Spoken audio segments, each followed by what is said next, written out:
All right, moving on. Long ball number 2. And this kind of speaks to one of our bigger segments later in the show as far as all the developments happening in USL. But one of the leaders in the United Soccer League's USL Championship, Louisville, one of the first lower league teams to have their own stadium, and a really nice stadium at that. They report that they have formally applied for Division One status. Yeah, this story at WDRB out of Louisville. It reads Louisville City FC formally applied to compete in the United Soccer League's planned Division One Men's League. Club owner Soccer Holdings confirmed to Louisville Business First, a WDRB media partner. There's a quote in here from James O'Connor, who runs the club. He is the Soccer Holdings president. By the way, former Orlando City manager, or I think he was also the manager at Louisville for a while before moving into that executive role. We're pleased to see the league take a positive step like this, adding both investment and credibility to the organization. We look forward to taking our club and community to the next level. Now, we're noting this because it indicates that the process is moving along and that certain clubs have taken the step. Now, this is not one of those things where like there's a ton of transparency around this. This is one of our questions for USL, Rob, is how is this working? What is the process for clubs to try to get into the first division? Obviously, we know there are professional league standards that currently apply to a first division outdoor men's soccer league in America as dictated by US Soccer for it to be sanctioned by US Soccer.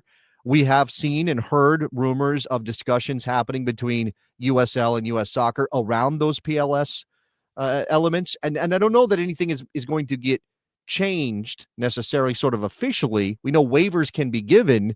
If you have too many waivers, you make a mockery of the standards. But there's something happening here. This is percolating a little bit. And of course, Louisville would have been on your list. I think it was on our list when we did our first ever video speculating about which clubs could fit into a Division One when USL launched it. Their stadium holds enough people. It is a professional soccer operations. I don't know about the metropolitan area number and any of that. I'm not sure I'm up on. How big is Louisville? I guess that's what we need to know. How big is Louisville and the metro area?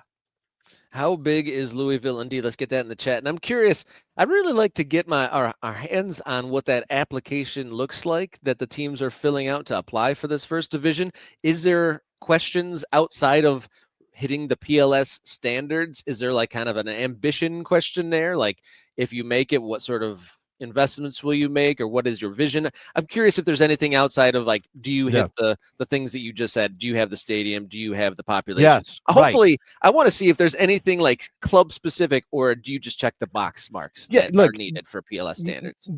Perhaps USL will have their own standards. Now, look, it doesn't really benefit USL to be too strict, right? They want to launch a first division. They don't want to be like, well, you don't have. They're walking a tightrope of not being too restrictive, but not letting teams that are flaky in either. Right, exactly. Like there has to be some sort of filter. You have to have some standards. You have to have a test of whether or not you can be a first division team, because ultimately they want that league to succeed and they want the clubs within it to be properly run and all those things. But as I wrote today on my newsletter, this is kind of just, again, this is a trying to kind of paper the room, just throw everything at it that you can.